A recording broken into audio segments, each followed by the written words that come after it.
Bonjour, bonjour à toutes et à tous, ravi de vous retrouver sur le plateau d'APE, votre rendez-vous hebdomadaire sur l'environnement. Aborder le sujet de l'urbanisation à Mayotte sans parler des bangas en tôle, c'est un pari osé. On a tenté de le relever avec les équipes toutes les équipes d'APE. Pourquoi? Eh bien parce que construire sans permis, ou tout simplement agrandir sa maison sans permis, ça peut avoir un enjeu sérieux sur l'environnement. Est-ce qu'on peut remédier à ça? Oui, c'est possible. En tout cas, moi, j'y crois. Tout de suite, le sommaire de cette émission.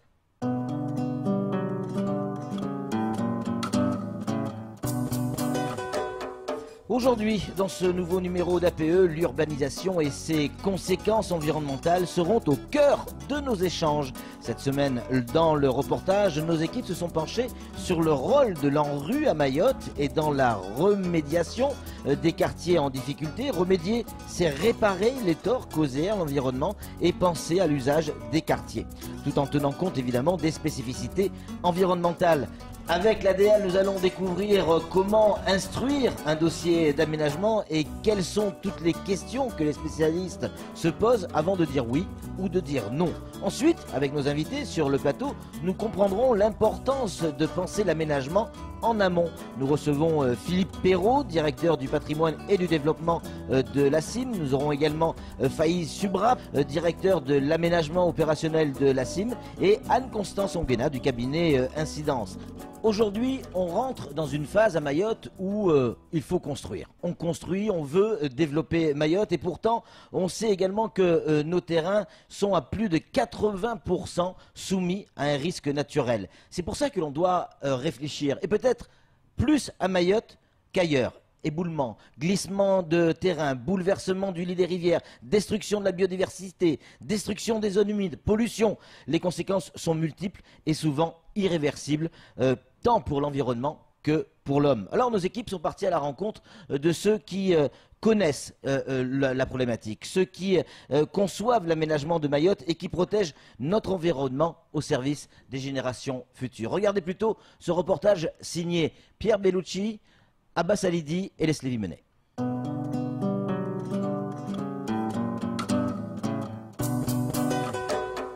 Pour l'architecte franco-suisse Le Corbusier, les matériaux de l'urbanisme sont le soleil, les arbres, le ciel, l'acier, le ciment, dans cet ordre hiérarchique et indissolublement. En clair, en matière d'urbanisation, les éléments naturels doivent primer sur tous les autres. À Mayotte, il n'y a jamais vraiment eu de plan d'aménagement et l'anarchie s'est donc peu à peu installée aux quatre coins de l'île. À ce titre, dans votre quartier, y a-t-il plus d'habitats en dur ou en tôle? J'habite à la Brousse et là-bas où j'habite, il y a des maisons en tôle et il y a des maisons en briques. Plus en dur quand même. Là où on est actuellement, c'est plus de maisons dures. En dur. Moi, j'habite dans un village, dans la commune de Dembéni. Il y a des maisons en ville et il y a aussi des maisons en tôle. J'ai des maisons dures autour de chez moi, mais au fond de mon jardin, j'ai 4 bangas. Là où je suis, dans mon quartier, je dirais que c'est 50-50. Problème, l'urbanisation incontrôlée impacte sur le cadre de vie et la santé humaine. Non-gestion des déchets et des eaux pluviales, perte de la biodiversité, pollution des cours d'eau, étalement urbain, artificialisation des sols, hausse des émissions de gaz à effet de serre. Il devient urgent de contrôler les constructions. Les continuités écologiques, elles sont définies au travers de ce qu'on appelle la trame verte et bleue. Alors la trame verte et bleue, c'est un réseau de continuité écologique aquatique et terrestre qui est composé des réservoirs de biodiversité et des corridors écologiques. Cette trame verte et bleue est déclinée localement par les communes et les intercommunalités à travers les plans locaux d'urbanisme. Ces derniers réglementent l'utilisation des sols, définissent des règles de construction ou d'aménagement et déterminent les emplacements réservés aux espaces publics. Au sein du chef-lieu, de grands projets ont ainsi été lancés ces dernières années. Mamoudzou, en 5 ans, a gagné une commune. 14 000 habitants en 5 ans. 57 000 habitants, 71 000 habitants.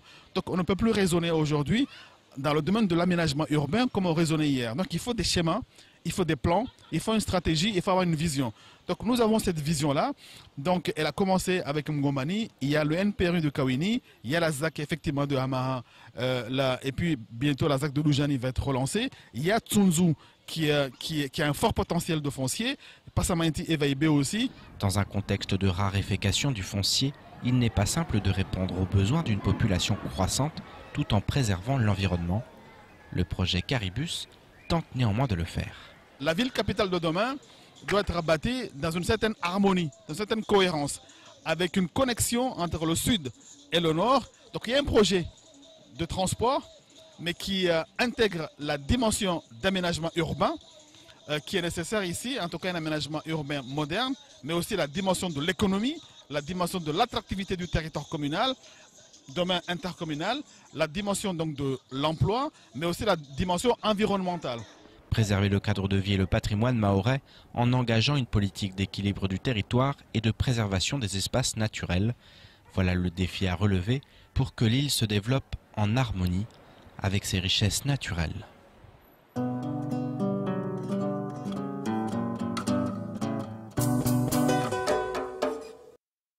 Retour sur le plateau d'APE après ce superbe reportage. Merci encore à Pierre Bellucci et à toutes ses équipes. On va présenter plutôt les personnes qui nous ont fait l'honneur de venir sur ce plateau. À commencer par Faïz Subra, qui est directeur de l'aménagement à la CIM. Faïz, bonjour.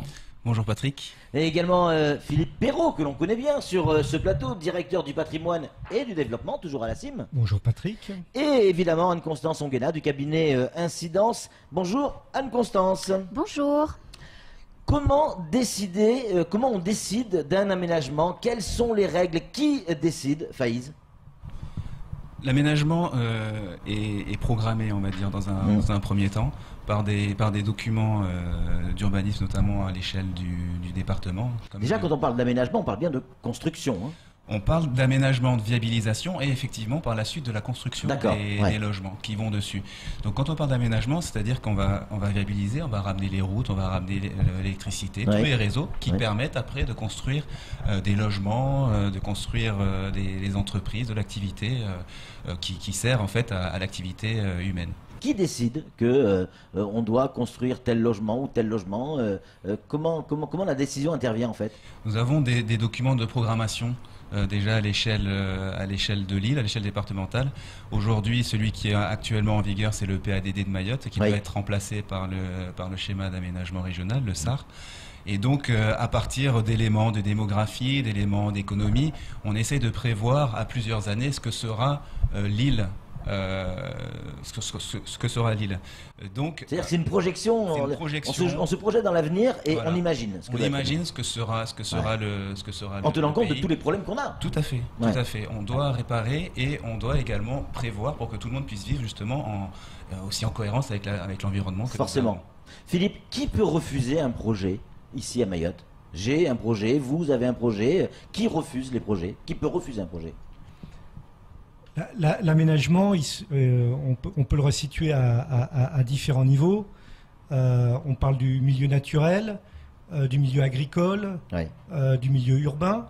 Et à différentes échelles, il existe des réglementations, il existe des codes, le code de l'environnement par exemple, le code de l'urbanisme.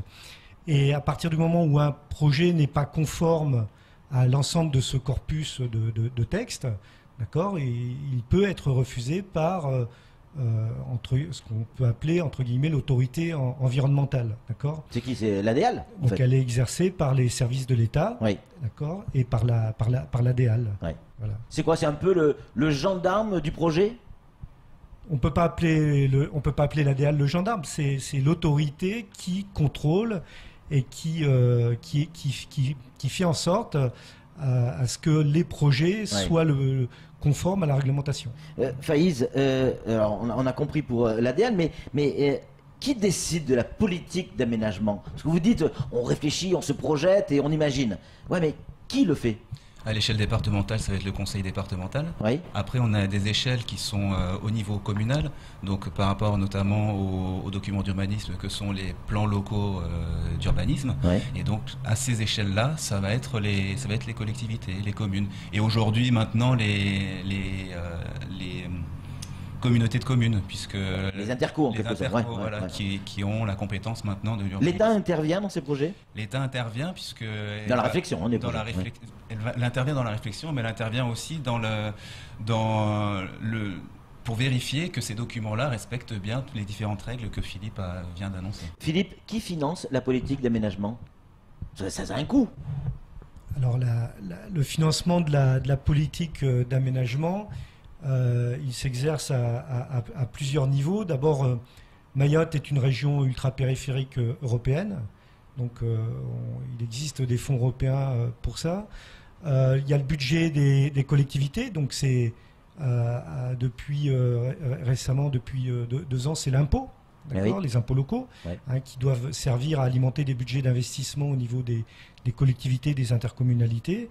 Et puis, bien sûr, donc le conseil départemental, dans le cadre d'un document cadre, un contrat de plan, et puis les services de l'État qui viennent aussi dans le cadre de plusieurs mesures et actions et dispositifs financer l'aménagement et l'urbanisation à Mayotte. Ok, le décor est planté, on sait de quoi on parle. Anne-Constance, quelles sont les conséquences d'une construction sans permis, en dehors des règles?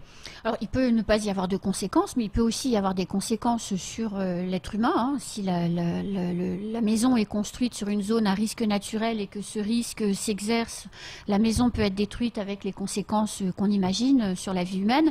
Et puis, beaucoup aussi de conséquences environnementales, puisque quand on ne réfléchit pas à l'aménagement en amont, on parle de bouleversement de lit des rivières, de pollution qui n'était pas prévue au départ et de destruction de la biodiversité. Donc, ces espèces endémiques, spécifiques à Mayotte, qu'on détruit de manière définitive. Faïz, ces quartiers défavorisés que l'on connaît, qu'on appelle ces fameux bangas en tôle, est-ce qu'ils contribuent à la modification de notre écosystème? Évidemment, elle modifie. Comment? Mais on va construire des bangas sur des terrains qui sont naturels, sans aucune réflexion. Oui. Plus ça se développe, plus ça prend de la surface, plus on imperméabilise. C'est-à-dire que on est à l'état naturel. Par exemple, quand on parle de l'eau de pluie, à l'état naturel, l'eau de pluie s'infiltre dans le sol. Oui. On va imperméabiliser, on va construire des logements sans réfléchir. On va imperméabiliser, donc il va y avoir plus d'eau qui vont arriver en aval. Donc on va aggraver des situations, notamment par rapport à l'environnement, par rapport à l'inondation et à l'écoulement des eaux. Anne-Constance, comment on peut remédier à ça? C'est extrêmement. Remédier, c'est quoi? C'est réparer. Remédier, c'est réparer, c'est-à-dire corriger les dysfonctionnements majeurs que l'on peut constater. Et en tout cas pour les quartiers en question, c'est extrêmement compliqué, puisque quand le lit de la rivière a été bouleversé, on a du mal.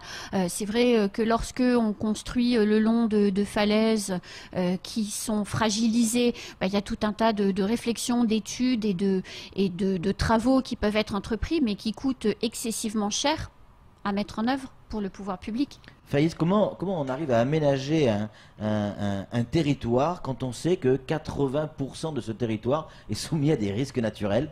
Le calcul est vite fait, il reste 20% où il n'y a pas trop de risques. Comment on fait? Déjà, on construit quand même? On construit quand même, on n'a pas le choix puisque la population continue d'augmenter et on doit toujours pouvoir se loger. Donc on est obligé de trouver des solutions pour pouvoir construire. Une des solutions, c'est essayer de densifier. Donc éviter d'avoir une petite maison sur un terrain de 1 hectare par exemple, et essayer de faire plutôt plus de logements sur des espaces plus restreints pour qu'on puisse mettre plus de monde au même endroit. Voilà, ça c'est une des réponses. Après, par rapport au risque, aujourd'hui, la doctrine veut que dans les zones d'aléa fort, on ne peut pas construire. Mais comme aujourd'hui tout n'est pas encore totalement arrêté, on peut essayer de préciser les aléas et peut-être essayer de déplacer un petit peu la ligne pour gagner quelques mètres carrés. Philippe, aujourd'hui plus que jamais, notre sous-sol est dans l'actualité.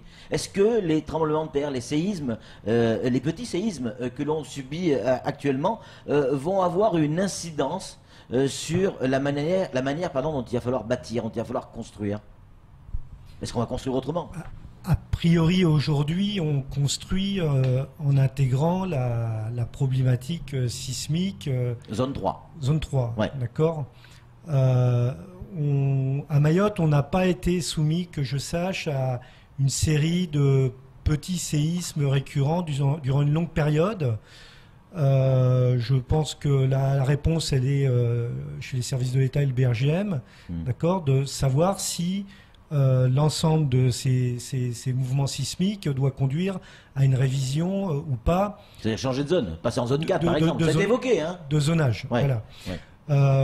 Par contre, ce qu'on va pouvoir mesurer, c'est, en souhaitant que ça s'arrête rapidement maintenant, c'est quelles ont été les conséquences de ces multiples séismes à répétition sur le patrimoine bâti et parce qu'il y a des fissurations qui sont pas préjudiciables à la tenue de la structure du bâtiment et à son maintien, mais de regarder un peu ce qui s'est passé, quelles sont les conséquences sur l'habitat qu'on a construit toutes ces dernières années. Et il va falloir en tenir compte pour les prochaines constructions, forcément. De passer en zone 4, ça va changer beaucoup de choses? Oui, s'il y a effectivement un passage en zone 4, ça changera des choses dans la façon de concevoir les bâtiments et derrière dans leur coût. Maintenant, à voir. Ouais. Anne-Constance, on a de la chance avec de la chance dans notre malheur avec ces mini-séismes, c'est que nous ne sommes pas en saison des pluies. Parce que les terrains seraient déjà, si on était en saison des pluies, fragilisés par la pluie, des terrains déjà fragiles, tremblements de terre, ça pourrait avoir des conséquences dramatiques. Sur la vie humaine, là en l'occurrence en termes de risque, c'est sur la vie humaine. Et d'ailleurs, quelques-uns de ces tremblements de terre ce week-end ont occasionné des débuts de chutes de pierres qui se sont décrochées de falaises. Ouais. Et ces pierres sont issues de falaises déjà endommagées ou fragilisées par des constructions illégales ou bien par un mauvais entretien. Donc forcément, les conséquences sont importantes. Pourtant, Faïz, Philippe, Anne-Constance, on le dit, on le sait, les gens le savent, que construire n'importe où, ça peut être dangereux. Il ne se passe pas une année s'il n'y a pas un accident plus ou moins grave. Pourquoi on continue à construire? On parlait de documents de planification, de démographie tout à l'heure. Ouais. On est sur une planète où l'être humain croît. Hein, on est à plus de 7 milliards d'habitants aujourd'hui, il me semble. Ouais. Mayotte, on est officiellement à 220 000 habitants, mais on est peut-être à 400 000 habitants, et c'est ce qu'on appelle la pression anthropique. D'accord ? Et la pression anthropique, elle a un impact direct sur l'environnement, parce que l'être humain, il doit assumer toute une série de besoins, et l'un des premiers besoins, c'est se loger. D'accord ? Et comme on ne maîtrise pas la croissance de la démographie et de la croissance de la population à Mayotte, enfin, je pense qu'on ne peut pas dire qu'on la maîtrise, elle n'est pas du tout maîtrisée d'ailleurs. Les gens s'installent un peu n'importe où, dans n'importe quelles conditions, et c'est le contraire d'aménager. Aménager, c'est penser l'avenir. Voilà. Et là, aujourd'hui, on n'aménage pas et on investit le milieu naturel, le milieu agricole, en dépit du bon sens, ou la périphérie urbaine, en dépit du bon sens. Quoi. Faïz, on va finir là-dessus avec un peu d'espoir, un peu d'optimisme. Allez, on est dans 30 ans, 35 ans, on est dans 50 ans. À quoi ressemblent nos maisons à Mayotte? Elles sont quoi? Sur pilotis? Elles sont hautes? Elles sont basses? Elles sont larges? On sera sur de la maison dense, on sera plus sur des immeubles. Après, on n'aura pas... Les immeubles, même si effectivement on est sur des terrains à risque, l'immeuble n'est pas forcément plus dangereux que... L'immeuble n'est pas forcément plus dangereux à partir du moment où on respecte les conditions de construction. Ouais. On a parlé de sismicité, si on respecte les conditions qui sont dans ces codes de la construction, on sera en sécurité tel que c'est prévu, donc il y aura pas de souci.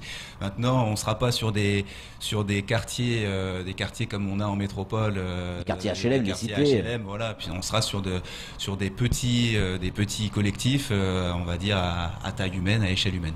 Tels qu'ils existent un petit peu déjà? Tels qu'ils existent déjà. Ouais, mais surtout ne nous enfermez pas dans des buildings. Hein. En tout cas, merci beaucoup Philippe Perrault, merci Faïz Subra, merci également Anne-Constance. Vous restez avec nous Anne-Constance, puisque tout de suite on va retrouver vos petits chiffres.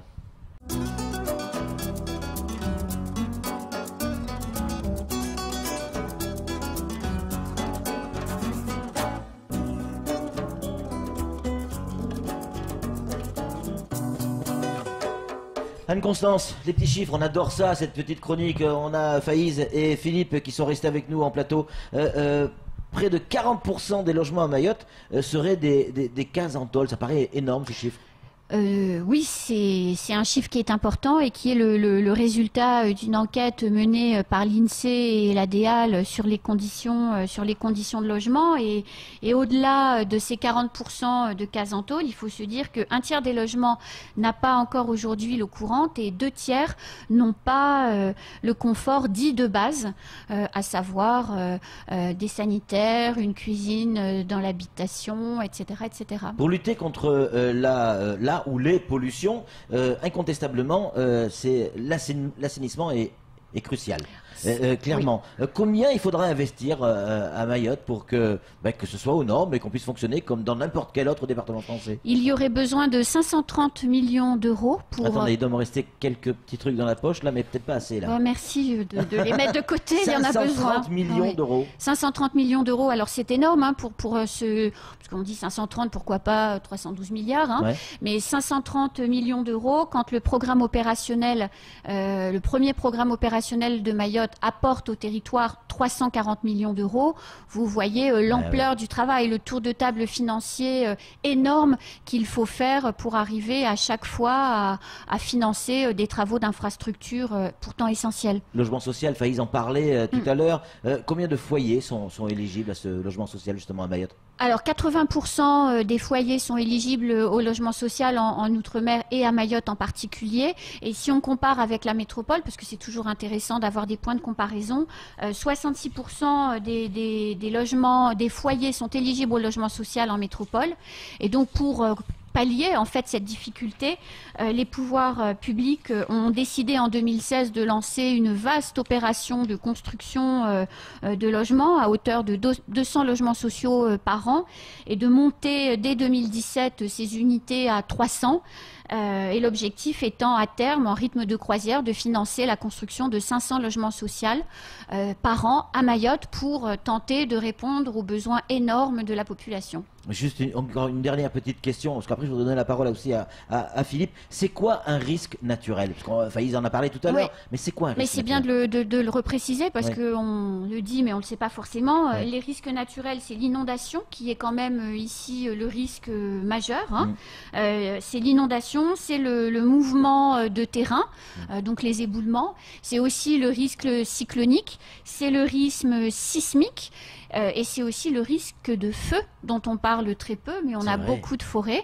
Et le risque de feu est un risque naturel que l'on prend en compte également dans les programmes d'aménagement ici à Mayotte. Même si parfois le feu n'est pas forcément, il n'arrive pas tout seul, hein, parfois. Le plus souvent. Philippe, pour conclure, j'aimerais vous laisser la phrase de fin. Alors, l'impact de l'être humain sur l'environnement à travers la ville, et par rapport à ce qu'a évoqué Faïz sur la densification urbaine, qui dit densité urbaine dit limiter les impacts à l'environnement. C'est-à-dire qu'au mieux on organisera la densité, au mieux on pourra concentrer la population, au mieux on pourra trouver des solutions pour avoir moins d'impact sur l'environnement. Et la solution, c'est de construire en hauteur, alors? Alors, quand on parle de... C'est en partie de construire en hauteur. Et ce qu'on voit aujourd'hui émerger comme mouvement par rapport à l'urbanisation, c'est le retour de la nature, le retour de l'agriculture dans la ville. Aujourd'hui, on a des projets qui sont dénommés agri-urbains. Les abeilles de la région parisienne qui butinent les fleurs... de la ville sont en meilleure santé parce que moins atteintes par les pesticides que dans leur milieu naturel et agricole et produisent de l'excellent miel. On trouve des projets aux Pays-Bas où on produit de l'alimentation dans la ville. D'accord ? Et donc cet avenir de densification, il est aussi dans le retour, enfin dans la conception d'un environnement beaucoup plus vert, quoi. Voilà.